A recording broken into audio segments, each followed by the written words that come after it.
এ তো সত্যজিৎ রায়ের অরণ্যের দিন রাত্রির সিমি গাড়ে বল। এ মিষ্টি বাবু তুই গা কিনে এই হাত ছাড় না, আমি গাইবো কেন? কেনে শরম লাগে? তুই আগে গা, তোর ভাষায় গা, তারপরে আমি গাইবো। হ্যাঁ তুই আগে গা। কি গান? তুই গা। ওই যে তুই যত ফুল দিস না কেন?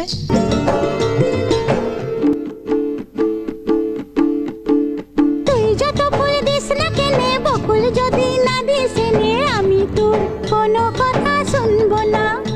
আমার কণ্ঠে চাই কুন্দমালা, কানে চম্পা ফুলের দোলা, কালা খোপায় বকুল মালা ছাড়া আমি লিব না। তুই যত ফুল দিস না